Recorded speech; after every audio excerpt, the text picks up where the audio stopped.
to the 2018 Leading Educator Welcome Luncheon at the ASU GSV Summit. I'm Courtney Riley, familiar name probably to many of you, and I lead the ASU GSV Summit's K-12 programming and Leading Educator Scholarship Program. And after so many months of planning, I am thrilled to see this fantastic group of educators who are leading innovation in their buildings, their districts, and their states across the country. To officially welcome you to this beautiful city, I'd like to invite Paul Gothold to the stage. Paul is the Superintendent of the San Diego County Office of Education and a 25-year educator. We're excited to have him with us here today.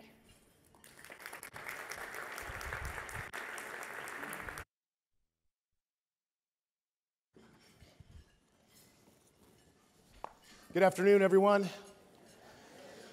It's my distinct pleasure and honor to welcome you on behalf of our Board of Education, San Diego County Office of Education, to this incredible summit. It's not often that we have a number of high-powered leaders from so many different fields, so many parts of the world gather here in San Diego. So can we get a round of applause for ASU GSV for putting this together?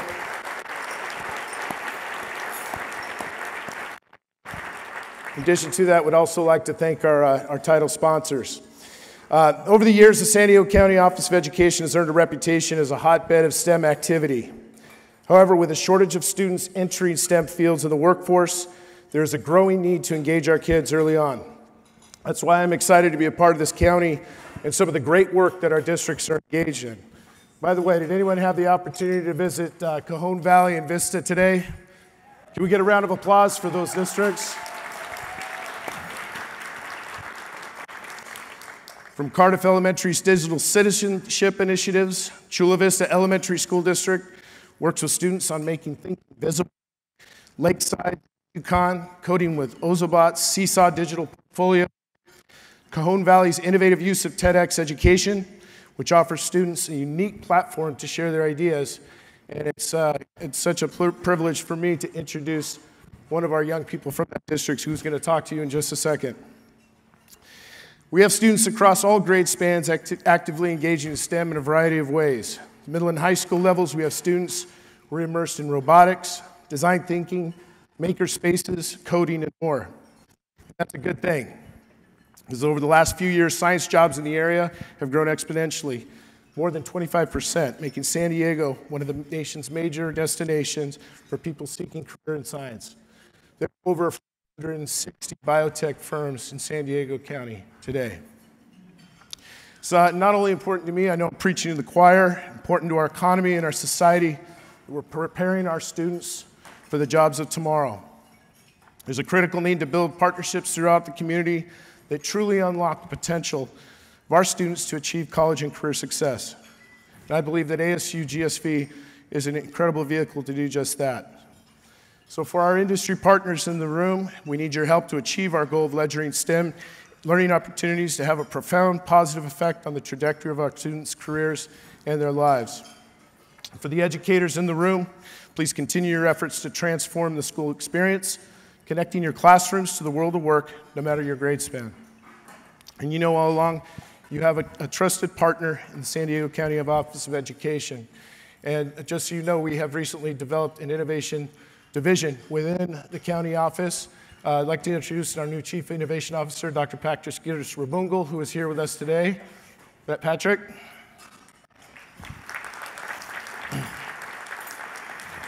To not only improve upon and support the great work that's going on in our districts, but to scale this work to all four corners of the county. We're here to ensure industry and educators do everything possible to achieve our shared vision and commitment to our kids. And you'll see this when our next speaker takes the stage. The kids of all ages are using innovative platforms to do some amazing things. There is nothing more important than the students, our students across this county and across our great country. And I am just thrilled and honored to welcome one of those students who are going to talk to you today. Jose Sabedra is a 7-year-old second grade student at Bostonia Language Academy in the Cajon Valley Unified School District. He was given an opportunity to share his message at the 2017 TEDx Kids at El Cajon Conference organized by his district. Jose was inspired to speak about bullying after helping one of his cousins overcome bullying at school. His goal is to help other children overcome bullying the way that he helped his cousin. Jose, we are so incredibly proud of you. You are truly making a difference by telling your story. Ladies and gentlemen, please join me in giving a warm welcome for Jose Sabedra.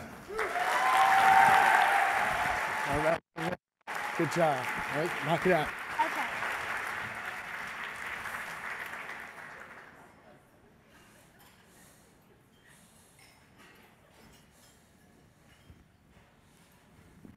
Get out of here! You're not cool. You smell like bar sweat. You belong in the trash. Nobody likes you. These words come out of children's mouths each day. Words can hurt and cause pain and affect children's self-esteem to their physical health. So stop bullying. People have been thinking, what is a bully? Well, a bully is someone who can say or do mean things to you, your friends, or your family members. Did you know that there's different types of bullying? There's verbal, physical, social, and even cyberbullying, which is on the internet. Some pretty awesome people who were bullied as kids said bullying is pretty common. Studies show that at least 13 million people were bullied each year. Bullies think a good target is someone who looks too nerdy, wears different clothes, or is different from the crowd. But remember, those are just things that make you stand out. So people have been thinking of ideas of how to get bullies out of the way. So how can we prevent bullying? There's 4 different steps that will help you boost your self-confidence, protect yourself from harm, and find help. Step 1, it's not your fault. Maybe a bully will call you names, but remember, what they say has a little to do with you, but a lot to do with the bully's personal issues. Don't forget all the great qualities that make you stand in the crowd. Maybe you're really good at math, or really good at sports, or really good at playing the trombone like my big cousin Larry. Step 2, build your army. Surround yourself with people who appreciate you, care for you, and love for you for who you are. Step 3, ignore the bully. A bully's like a big grizzly bear, so when you see him, play dead. No, seriously, ignore the bully. Sometimes a bully just wants to get a reaction. If he doesn't receive it, he'll get bored and move on. Never be alone. It will be hard for a bully to get to you if you're with your friends. If a bully finds you alone, get out of there and go find a friend. Step 4, find someone you can talk to. Nobody has the right to make you feel unsafe, uncomfortable, or unhappy. Find someone you can trust, like a parent, a teacher, a guidance counselor, even a friend. Tell them what's going on. There's no reason to deal with this problem all by yourself. So remember, you are awesome and cool. So don't let the bullies win the game. Thank you for your attention. As members of the education community, I'm sure we're all familiar with the adage that what you measure is what you'll get. If we only measure reading and math scores, it's not unreasonable that most schools will optimize by drilling on reading and math. But we all know that shouldn't and can't be the end game for our students. Our first keynote speaker devotes his work to addressing this issue. Marc Brackett is the founding director of the Yale Center for Emotional Intelligence and a professor in the Child Studies Center at Yale University. His research focuses on the role of emotions and emotional intelligence in learning, the measurement of emotional intelligence, best practices for teaching emotional intelligence, and the influences of emotional intelligence training on children's and adults' effectiveness, creativity, and health. Marc has won numerous awards for his research on social and emotional learning and is a distinguished scientist on the National Commission on Social, Emotional, and Academic Development. Please join me in welcoming Marc Brackett.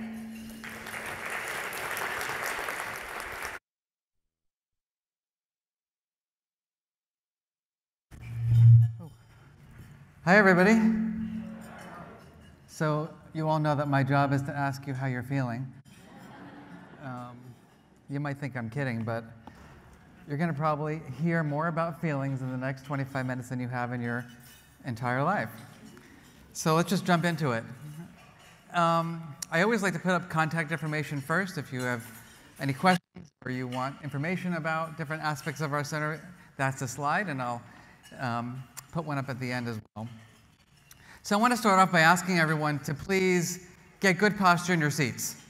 Can I ask you to sit up straight and take a nice long inhale and just bring yourself into the room. And for the next 30 seconds, what I'm going to ask you to do is think about a student that you know. I'm obsessed with Jose right now, just so you know. And bring him into your mind.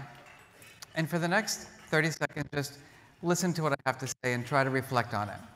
You are this student in a school, here, wherever you are. You wake up in the morning. How do you feel? This is in your mind's eye. You're on your way to school. How are you feeling? You enter your school. You look around. How are you feeling? It's class 1, it's class 2, it's class 3, it's class 4, math, science, language arts. How are you feeling? It's lunchtime. Who are you sitting with? Who are your friends? How are you feeling? It's the afternoon. How are you feeling? Tests, no tests. It's the end of the day. How are you feeling? I've been really interested in how people feel for the last 25 years of my life. And I'm going to share with you some data that represent all different people's emotional lives. The first one is nation's high schools. This is a study with 22,000 high school students across the nation, public schools, private schools, urban schools, suburban schools. And as you can see from these data, the top 3 emotions that our nation's high school students tell us they're feeling are tired, they're bored, and they're stressed. If you believe that that is the recipe for creativity and innovation. I don't know about you, but I was that kid. School, I was a C&D student in my school. I know you're thinking to yourself, how is that possible? Right, this guy's a genius.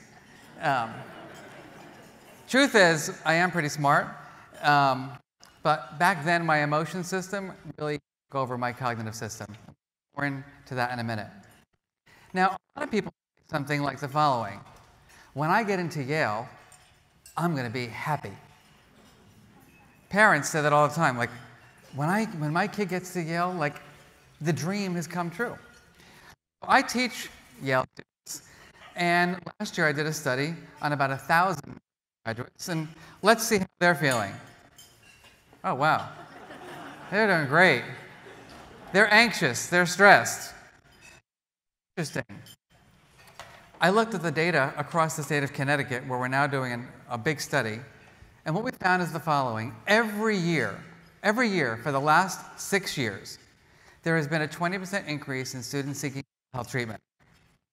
Can everyone just take a moment and digest that? Every year for the last 6 years, there has been a 20% increase in college students seeking mental health treatment. What that means is that 50% of my students will seek mental health treatment while an undergrad. All right, let's think about this. Go to our nation's teachers. They must be feeling great. Oh, look at that. Top emotion our nation's teachers are feeling is frustration, stressed, overwhelmed. In a recent study that we did with 6,000 teachers, what we found was that of their negative emotions was the climate of their school. Teachers who were in an unhealthy situation, meaning negative relationships, report having the most, and in turn, interestingly enough, are reporting mental health absences, greater stress, greater burnout, drinking more alcohol, having more anxiety. So then we got a funder of our center to let us do a study with 15,000 people across the workforce. And as you can see, stress is the #1 answer. So this is a consideration for how people say they want to feel. Because we also want to know the ideal emotional states, the emotions that will help people thrive. And as you can see here, people don't want to feel stressed and overwhelmed and frustrated and tired and bored. They're telling us very clearly. I'm going to switch to that. Yeah, back up. No worries. Is that better? Good. Should I just take this one? You're going to shut that one down? Great. All right. Thank you. I'm doing fine. It's the guy in the back there that's freaking out about his job. So let's think about this. People want to feel happy. They want to feel appreciated. They want to feel supported. They want to feel excited. Raise your hand if you would like to feel less stress and more appreciation, more feelings of being valued, excited, energized, inspired at work. Yeah, it's easy to think about that. So one of our tools we call the mood meter, which helps us build self-awareness, gives us the opportunity to plot these words. And if you can think about your entire emotional life, from being pleasant to unpleasant, to being highly energetic or not, you can see here that about 70 to 80% of the feelings that our nation is telling us it's feeling, from our high school students to our college students to our workforce and teachers, are on the left side. Stressed, anxious, bored, tired, exhausted. And only about 20% are on that right side. Now here's the deal. The goal is not to always be happy. If that were the case, I would be psychiatrically hospitalized. I'm not that kind of guy. I don't wake up in the morning and say, this is going to be the best day of my life. I wake up in the morning thinking, oh my God, like, what am I doing with myself? Like, I got to convince more people that emotions matter, right?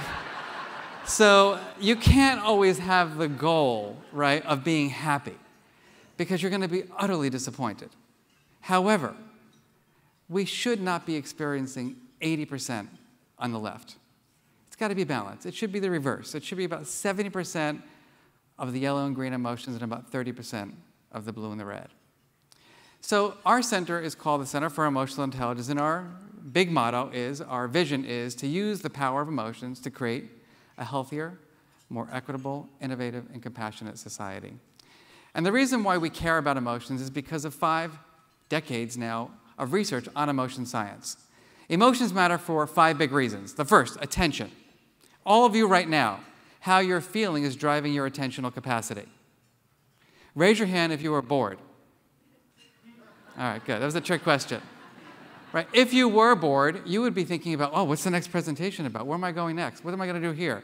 Our brains are built to make predictions about the future. And if your present moment is filled with boredom and stress, right, it's looking for its way out. It's not going to be learning in the classroom. The second is decision making. Raise your hand here if you ever made a poor choice. Okay, we all have.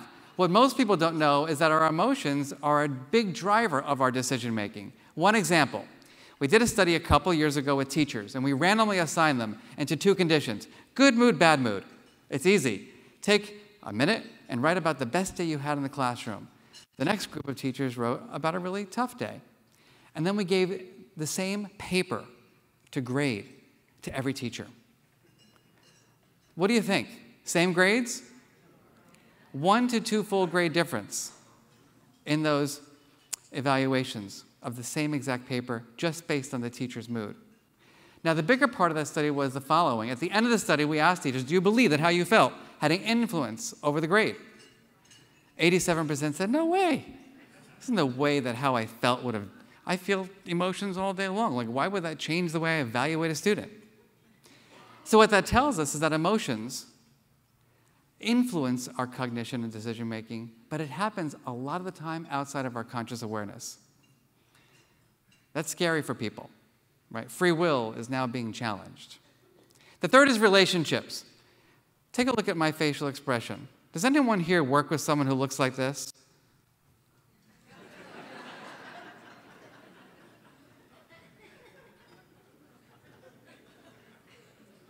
How many of you, when you think about the person in your workplace that makes those kinds of facial expressions, say to yourself something like, I want to work with that person for the rest of my life?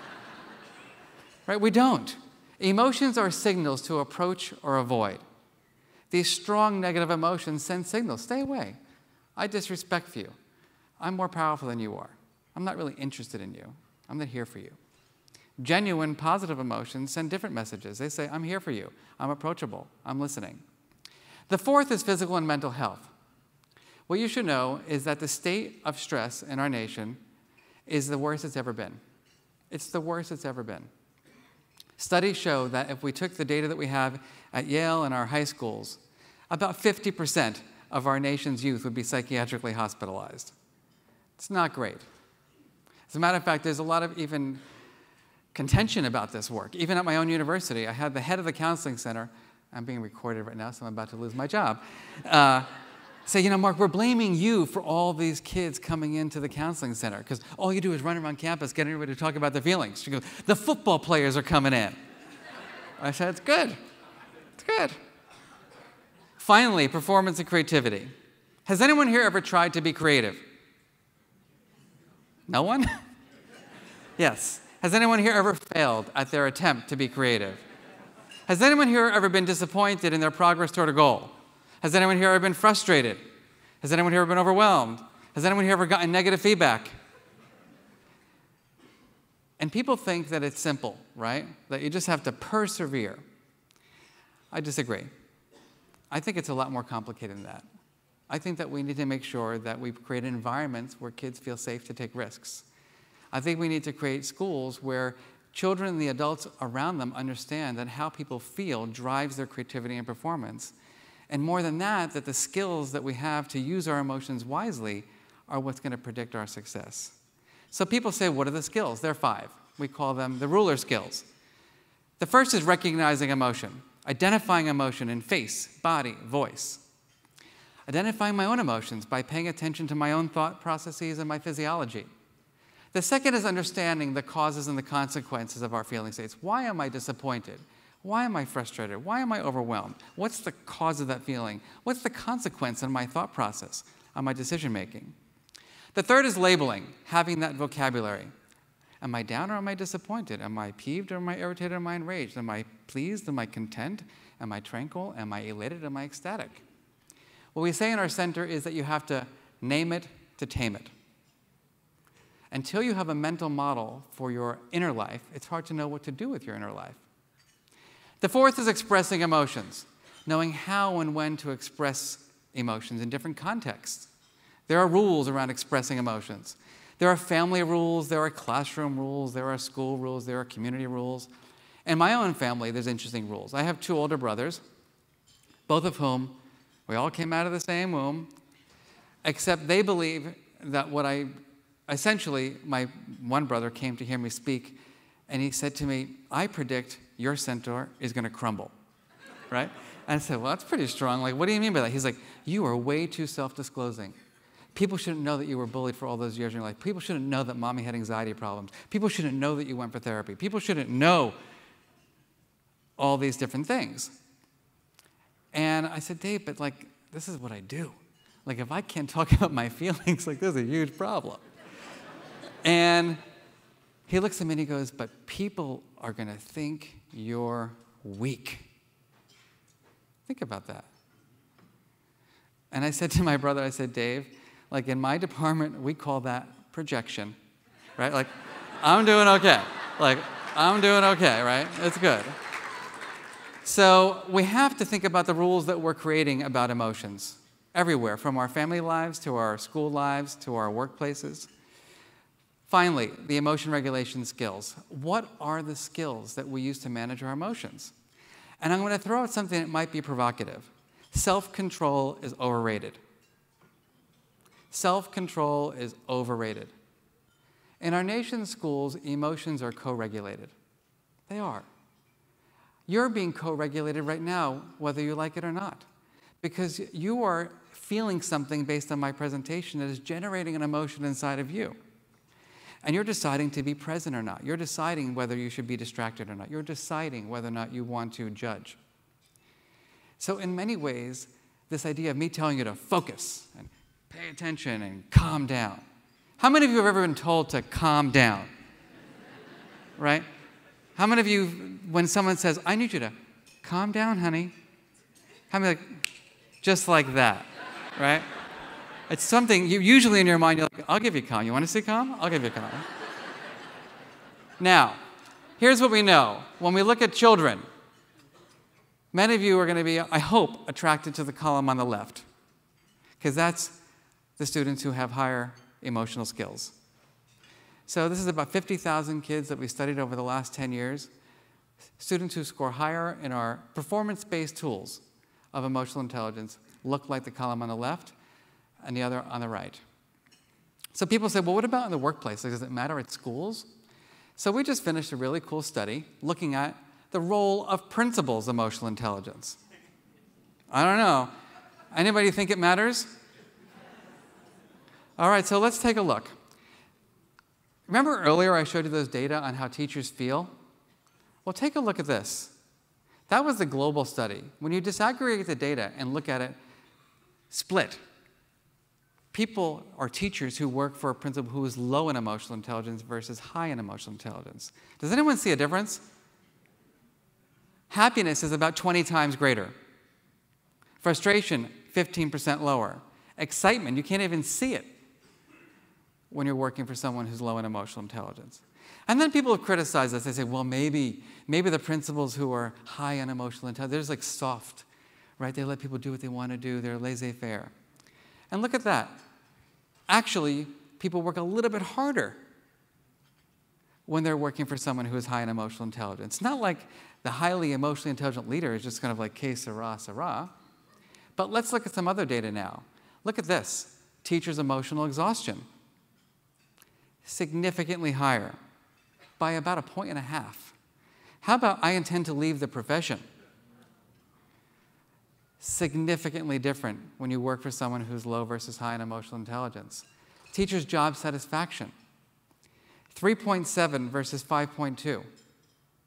That's a 1.5 difference in your general job satisfaction. So our approach is called Ruler, and we have pushed for 20 years to get schools to move away from rules and assemblies and classroom kits and simple lessons and the flavor of the month to taking a more systemic approach. I learned the hard way. I got in this field because I really cared about kids, and I wrote a program with my dearest uncle, who was a middle school teacher, to save the kids that the kid that I was. And we failed for 10 years, over and over again. My job is not to talk to students about my feelings. Seriously. And we realized it was about the teachers. We had to get the teachers the skills. And then all of a sudden we had better success. But then the principals would say things like, well, Dr. Brackett's here to give us a speech, and I hope you enjoy this presentation because you really need it. I was like, ooh, I don't think I like that. And then the principal would leave the room and and then the teacher would say to me, my principal's really a jerk. And he told us, you're only here to do this, but we can't implement until after the tests in May. It's freaking August. What am I doing with my life? So we realized very quickly that it has to be about everybody. Everybody. It's got to be about the leaders. It's got to be about integrating into the classroom. It's got to be about infusion to the mission and the policies. It's got to be about family education. And you've got to, if you have after-school program, it's got to be there too. So that everyone who is involved in the development of that child is developing his or her skills. And it really is 3 pieces. It's about mindsets, shifting people's mindsets. I'll give you an example. I was in a school just last year where I was walking in the hallway and I overheard a conversation, or what might be a screaming match between a teacher and a kid in kindergarten. And the teacher, who I think is a good person, but at the end of her rope, said the following: "We're not friends anymore." It's like, wow. And then I met with the CEO of this particular network who told me that that was just fine. Because in order to get kids to concentrate, you have to do whatever it takes. And I was like, but that doesn't correlate with any of the last 20 years of research on how the brain works. So then I go to a place like Yale where I work, and I'm asked to give a talk in one of the surgery departments. I give my shtick. Immediately after my presentation, I say, are there any questions? A senior professor gets up and looks at me like this. What happened to Yale? And I said, I'm not, I got some facilitation skills. I can handle myself. And he goes, Marc, this is Yale. We produce Nobel laureates, not kind people. So I look over the chair department, and he's like, that's why I brought you.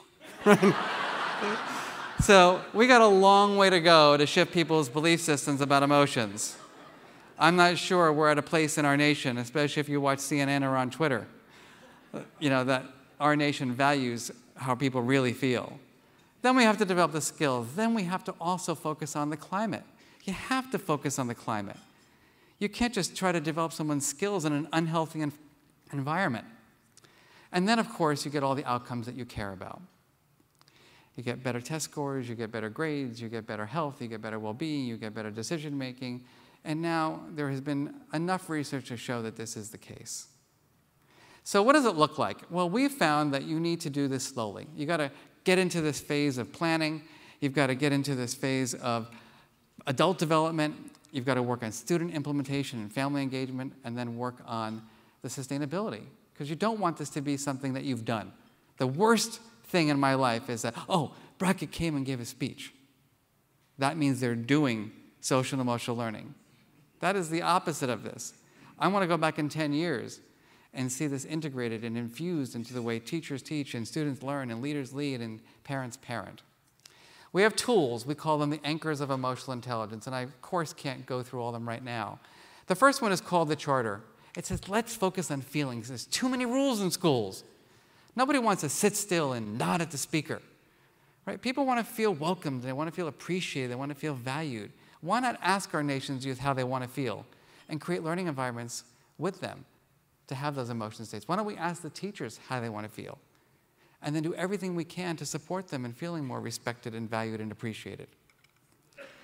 This is an example of 5th grade. They want to feel confident and creative and focused and ecstatic and respected.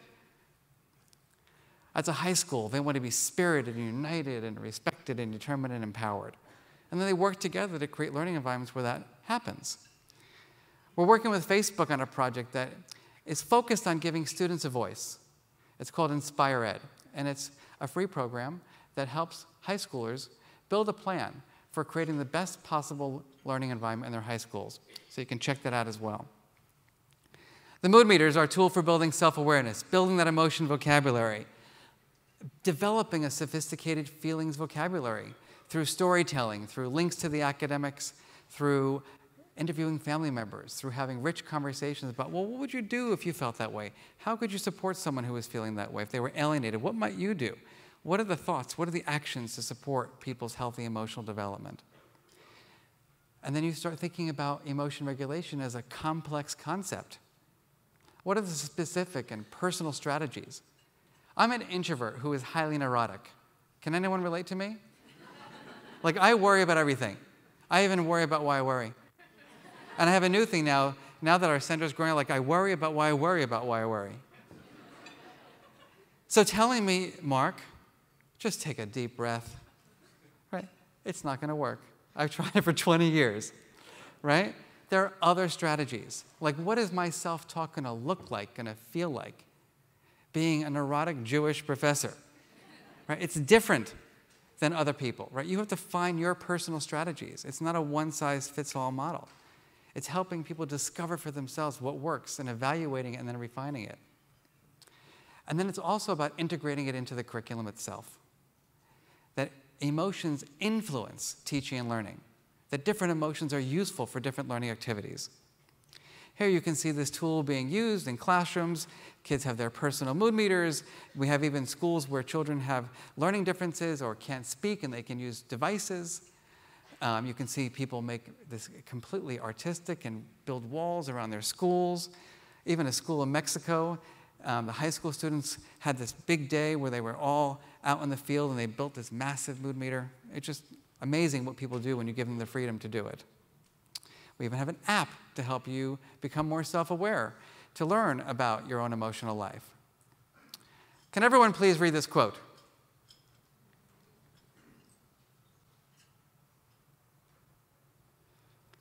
Please raise your hand if you can relate to this quote.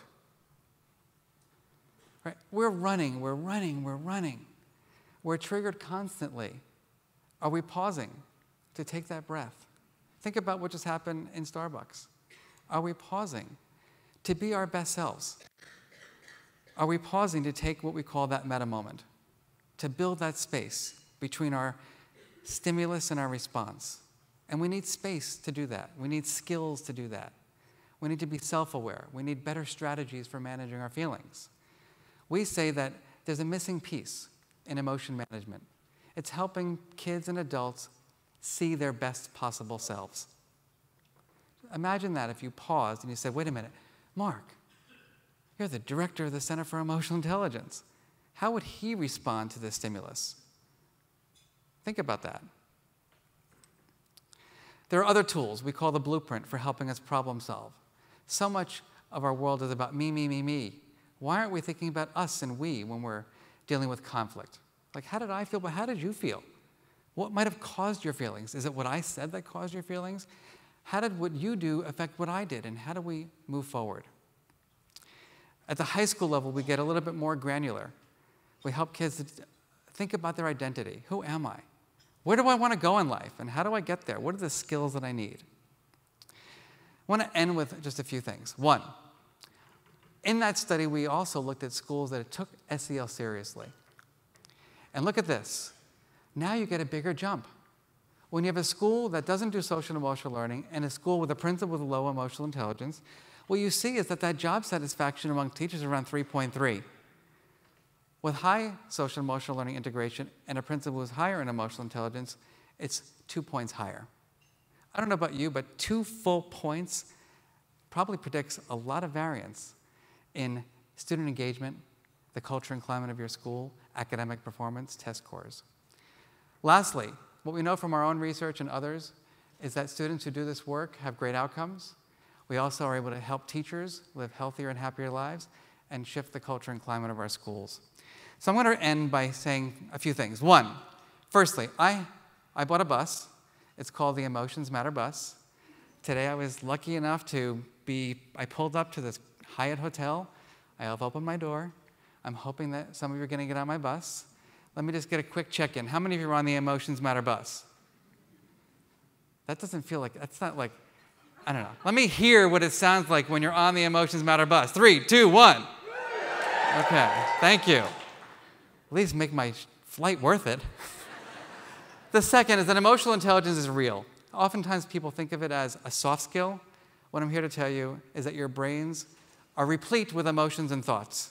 We can either let them work in opposition or we can help them work together. Third, there are creative ways to do this work. Ours is just one approach. You can go and look around the world. There are other creative approaches. What I will say, though, is that systemic approaches are going to produce the best results. Try to move away from assemblies. Try to move away from these kits. Think about, what do I need to do to ensure that my school has a mindset that emotions matters, that every stakeholder is developing their skills, and simultaneously we're focusing on a positive climate. Second to last, it's never too early or too late to do this work. I promise you, it's never too early or too late, whether you're 22 or 12 or 72. And finally, obviously I'm here to be a proselytizer. I've spent my entire life thinking about kids and the adults who raise them and teach them. And I do believe in my heart of hearts, not only through the research, but through my own life experience, that if we become a nation that really gives our kids the permission to feel, we will have a society where there's greater health, where there's more equity, where there's more innovation, and even a society where all kids can achieve their dreams. Thank you so much. Hi, everyone. I feel like I should start with my feelings. I'm really feeling excited to be with you today. A little anxious, get to be in front of this big room, and really proud of the people I got to introduce here in just a moment. So raise your hand if you've heard of College for America, our modestly named competency-based program. So some people. So let me do this. I'm going to sprint through because really I want you to hear from the folks who are living the program every day. But I'm going to do a quick sprint just to give you some context for how the program works. It was the first program of its kind to be approved by the U.S. Department of Education. It was the first college degree program to be untethered from credit hours and from courses. So students are working in a project-based format.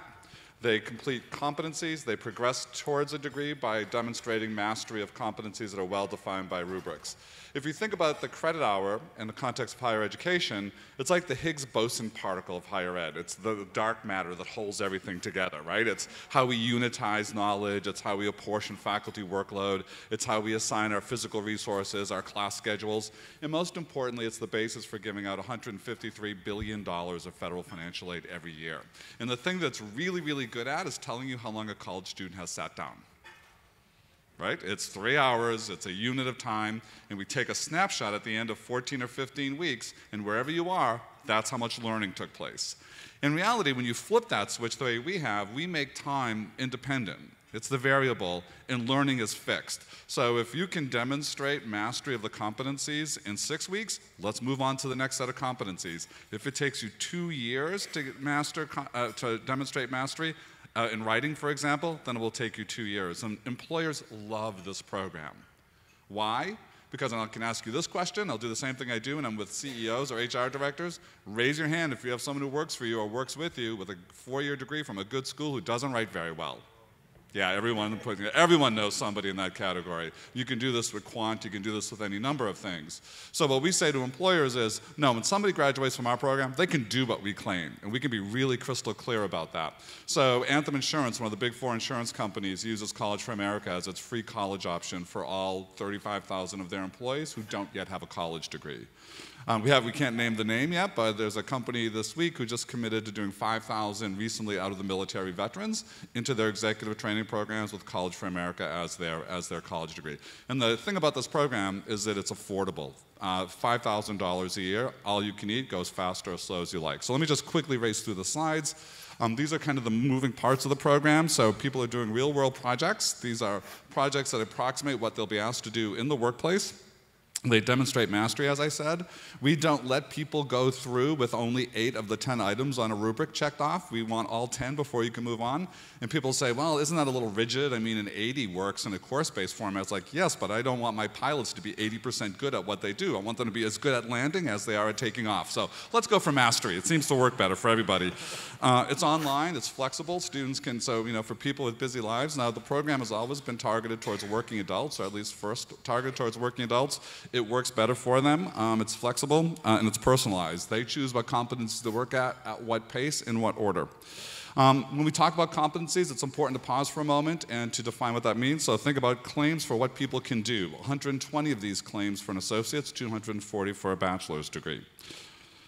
We've talked about this already, and again, I want you to hear from students. So these are stackable. We've moved through credentials and micro-credentials at the bottom. They carry college credit. People can then move into an associate's degree and move up through to the bachelor's. So we work with Partners in Health, which is the single largest employer in the state of Massachusetts. They started with us with a micro-credential in non-clinical healthcare practice. These were geared towards hourly workers. These are often the lowest paid people in the health system. They're the people that you have 70% of your interactions with when you engage in the healthcare system, and they have the lowest patient satisfaction ratings and the highest turnover. Partners had a problem. So what we've done is we've created a program that starts to build the competencies they think are critical. Students are earning, their employees are earning college credits, and they're moving into the associates and now in the bachelor's. Partners are so happy with this that they've rolled it out across the whole of their system. They just announced that recently. Does it work? Part of the deal when we got Gates Foundation funding to begin this program was that when we had enough students at the 60 credit level, we would administer a third-party validated exam or assessment. In this case, we used the ETS Proficiency Profile Exam, and we benchmarked our students against 7,000 of their peers in 21 other schools. They outperformed their peers by a good margin in every category but one, and you can see that they lag slightly behind in math. By the way, we do this in Rwanda, where the gap is even greater. They outperform their peers in the Rwandan university system by a very wide margin. Let me skip to this. This is the critical stats that I want you to see. We serve a large number of students of color, identifying as African American, Hispanic, or Latino. 80% have income low enough to apply for Pell Grants. Take a look at the average term-to-term persistence of 75%. Most of them will graduate with no debt whatsoever. At 1.5 years projected time to an associate's degree, they are racing well ahead of their peers in traditional community colleges, where it can be, in many cases, 3, 4, 5, and 6 years before completion. Super proud of the results. Incredible work by the team that administers this program. And let me just get to the last slide. So we started with working adults in employers, large-scale employers, but we started to partner with schools that were serving populations who were not performing well when moving from those high schools into traditional incumbent higher education. So we began with the med school in Providence, Match Beyond, which is a charter school in Boston. Again, same kind of results that you saw on that previous slide, and we have expanded. And recently, many of those partners have put their hands up to be partners in supporting 1,000 DACA recipients who we are now aiming to educate with the help of philanthropic support, as they've been cut out of federal financial aid, as you know. So one of our best partners, the Da Vinci Schools in Los Angeles, are represented here with me. Matt Wonder heads up the Da Vinci Schools, based here in LA, as I said. Kim heads up our College for America program. And then Chance and Ricky are two students you will hear from in a moment, and I get to sort of now play moderator in this discussion. So Kim, would you tell us a little bit about how you use College for America in the setting of a high school in Los Angeles? Yeah, so we weren't in the business of college to start off. We're a high school network. We have 4 high schools and a K-8, and we didn't really think it was our business to be in the college world. We have a project-based school, though, and we focus highly on social-emotional learning and really making sure our kids are prepared for the real world. And I'm super biased, but we thought we were doing a really great job of it. And then we started talking to them after they left us, and we found that they were reporting they couldn't get the classes they need, they didn't feel supported, they didn't feel like they were making any progress to their goals, towards their goals. Our local community college, 12% of our students were graduating within 4 years. So we got worried, and we started a program where we kept students a little bit longer. So we keep our students now, if they opt into this program, for a 13th and 14th year. Students can focus in on not just college, but college, career, and life. So for us, that meant originally partnering with UCLA and our local community college and wrapping around supports for those college classes. That worked really well, and we were really excited, but what we found was that, and it kind of tracked back to our high schools, is even though we were talking to kids about how to really take advantage of their opportunities, what we found is that we were finding the same problems. We had to, in their senior year, start saying things like, I know you want to do this really creative project, but instead we need to make sure you're ready to take tests in college, and we need to make sure that you're ready to show up at your class in college. And it felt very backwards to what we really wanted to be doing.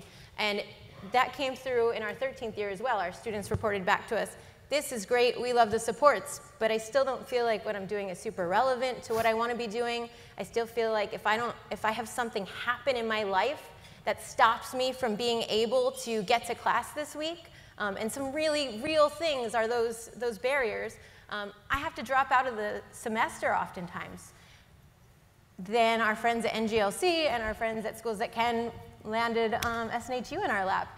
And I think for us it was just a beautiful melding of what a vision for college could be.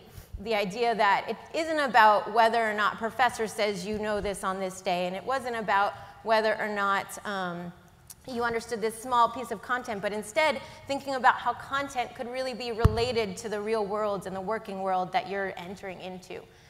So partnering that with internships and mandatory sounds funny when you're talking about group counseling, but just making sure that our kids had the wraparound support to be successful, we found was a really winning combination. And I'm going to let these guys talk about it because they can speak much better about all of this than I can. But some exciting stats that we've just received is that about 71% of our students are on track to finish their AA within 2 years. In comparison, again, to our local community colleges, it's pretty exciting.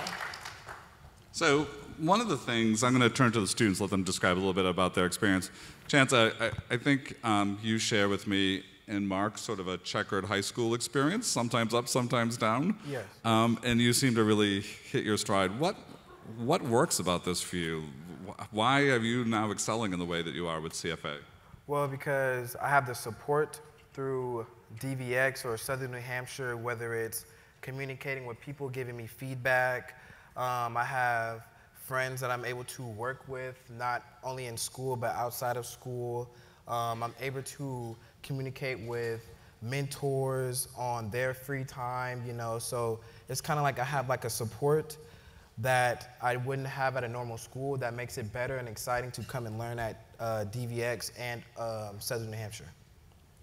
And Ricky, you have a sort of interesting point of comparison because you've been in some other more traditional institutions, and now you, she would be too modest to tell you this, but you crossed the finish line with your associates in I think 6 months? Yes. Right, because we're not time-based. Do you want to talk a little bit about the comparison? Yeah, so I went off to traditional schooling freshman year of college.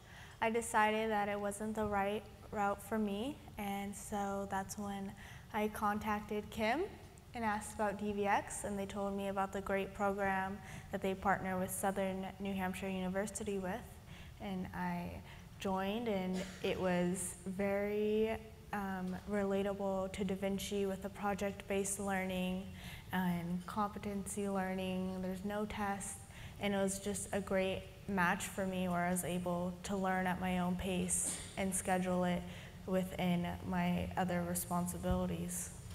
So when someone hears somebody going through, and it's a question for both of you, when someone's gone through so fast, then the question immediately goes to, well, can it be rigorous? I mean, are we giving it away here? Can you talk a little bit about, I mean, is this hard? So the New Hampshire University, it is rigorous. The mastery-based learning I got frustrated with sometimes because I was all like, oh, I got like, 9 out of 10, like why can't I just move on? But getting the full feedback from the professors at the university on what I need to do to fix it until I got 100% on the assignment was really the way that I fully learned the content. Yeah, when you finish a project given to you by the course and you're not happy with the feedback given to you, it kind of tells you, hey, everything's going to be all right.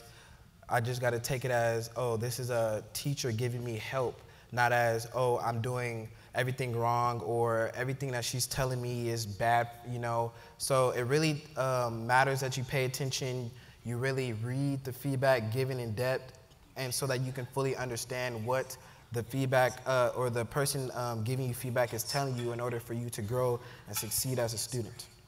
So one of the important design features of CFA is that we allow students to resubmit as many times as they like. So if you got 7 out of 10 on the rubric, submit again. If you now have 2 more to go, submit again. And there's no penalty to that. So unlike many traditional courses where, either yes, you can submit again, but it's an automatic lower percentage or lower grade, we don't have grades. We have mastery and not yet.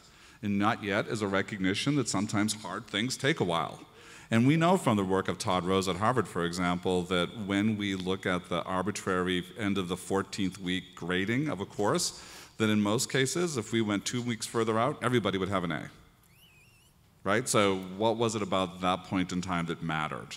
And I think one of the great pieces is that sort of feedback, you guys. And students talk about the richness of the the evaluator's feedback. In some ways, that's some of the richest teaching moments, I think you would say. I'm leading the witness a little bit, but tell us about what works for you in terms of your lives, because I think another misconception is that we treat college students in much of our public dialogue as people who have all this kind of time to be on campus, be in the traditional residential setting. They have all their time to devote to their studies. Your lives are more complicated than that. You work? Oh, yes. Interning at Belkin right now, currently. I work almost full-time and go to school and have family responsibilities, so to have a school that fits in that schedule is really great. When I tell you, My mom calls me every day asking, what am I doing on my spare time? I tell her, well, I'm working, I'm doing my internship, I'm working on my College of America and stuff like that. And then she's like, well, I want to see your progress, you know, I want to see your progress. Well, this is my progress. I'm talking to you here today. Me and her are at a good pace in working in this course, and we're doing pretty good, so it's a great program. That's great. That's great.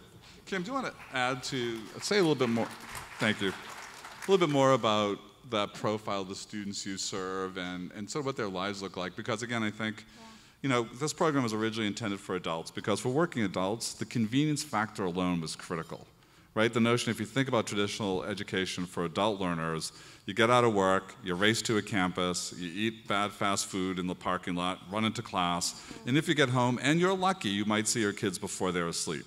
And what really has happened in the last 10 years is online has come to supplant that because it works more conveniently. You know, you go home, you have dinner with your children, you put the dishes in the dishwasher, you put them to bed, you put your big furry slippers on, you make a cup of tea, and at 9 p.m. you log on and now you're a college student for the next 3 hours. Well, that profile is true for a lot of your students, right? Ricky talked about this. You work nearly full time. You get, right? Say a little bit about that. Yeah, so the profile of our students, I remember when we started, we had a very clear idea of who we were serving. We narrowed it down, and we were in the, you know, trying to, okay, this student is going to be perfect for this because of this, this, and this. Originally targeting low-income students for whom would be working probably full-time or near full-time as they were trying to go through college. Students that were reporting to us they weren't being successful. Interestingly, that not being successful group is a lot bigger than we anticipated early on. It's a lot of our students that aren't being successful, so many more than we thought. So now our profile's changed quite a bit. We really aim to serve students who think this is a good fit for them. What that looks like is a Ricky who's working full-time and realized that traditional school didn't work for her and has tons of family obligations that she is so amazing at.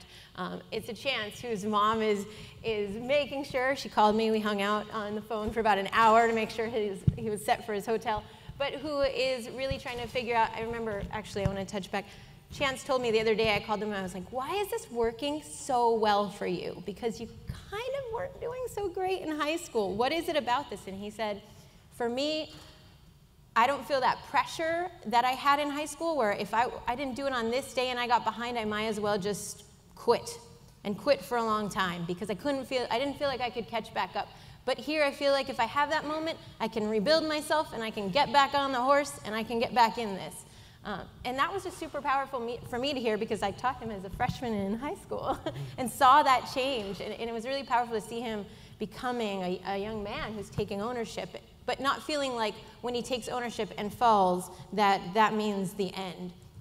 So that's a profile of our students. And then we also have some students who got into traditional four-year universities and just really love the idea that this is about more than just college. College has a very traditional vibe of you take your class, you learn your skill, you move on, and somewhere in there you're supposed to figure out how to get real-world experience and then be successful. This takes a whole different look at that, and when you talk about rigor too, I think about it's not about just the rigor of is a test rigorous. When something is engaging and it connects to the real world and you're learning things you can really apply, to me that's rigor. But we've kind of defined that in our language as not rigorous.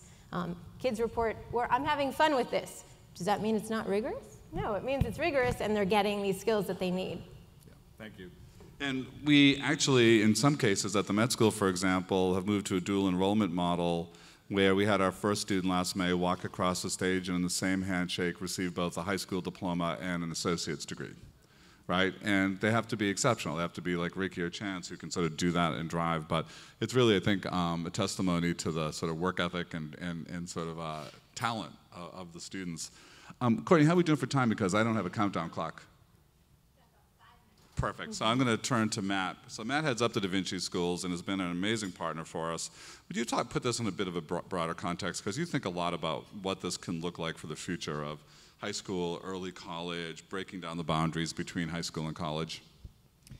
Yeah, thank you. So Before we met the Elon Musk of higher education, we were actually considering starting our own college. You know, how hard could it be? I mean, really, really hard. And the reason we were was because our kids were, you know, norming to what the national averages are. And I'm sure most everyone in the audience knows, but 89% of all low-income kids who go into college fail to get out of college with anything without the degree, but with the debt. And so what could we do? Well, we got, as Kim said, we got connected to Paul and to Southern New Hampshire University. So a competency-based degree in our minds is, you know, it gives us the opportunity to give students what we really want from them, and that is to lead happy, Dr. Brackett's still here, well, at least you know, we want kids to have a life of really great well-being, and that includes things like having a college degree, and that means having very little debt and living lives where they have meaningful careers. So that became part of our goal, was to connect the real world and a degree together, and then we discovered this. So a couple of plans that we have is, you know, this is really at the nascent stage of what I think Kim and other folks have termed hybrid college or supported college, and we think it really works well for a lot of students, and we're hoping that we build a bigger community of practice and people join in and see if this can be replicated, because we think it works well for these guys and for many others. The second piece is we've been really blessed to have great higher education partners. But the system that was built, K-12 and higher ed, weren't built with each other much in mind. And despite the good relationships, and probably because of the great relationships, you overcome the friction points between those two grade spans. So with this competency-based, I think what you'll see us experimenting with is researching the accessibility for younger students. So can they reach some of the competencies at age 14 or 15? And really start where kids are able to reach, as opposed to putting them on a grade level tracking system. So we see down the road that, like Paul shared about the Met schools, our kiddos will also get AA degrees and potentially bachelor's degrees at the same time their counterparts cross the high school graduation stage. Matt is speaking a kind of blasphemy for a lot of my colleagues, but I think what we're learning, and we're learning it in refugee camps in Rwanda, Kenya, Malawi, and South Africa, which we'll be talking about later today. What we're learning in places like Los Angeles and Providence, et cetera, is that there is enormous talent that's being squandered every day. And many of you know this, you live it every day as educators. And we've got to find better ways of producing models for a fourth industrial revolution that isn't a one-size-fits-all, that isn't afraid about laying out the claims we make for student learning, and having a rigor of assessment that allows us to stand up to the workforce and to everybody else who questions what we do. And you've seen this dialogue in the national press, question the value of a college degree, to be able to stand up and say, if Ricky had a chance, no. These are graduates who know the following things, they've learned it with rigor, they've demonstrated the mastery, and these are somebody you should hire. They are our future. And that's really the promise of our, as I said, modestly named College for America, and it only happens with great partners like you guys. So I think we've reached the end of our time. Please join me in congratulating our students, thanking our panel. Great work.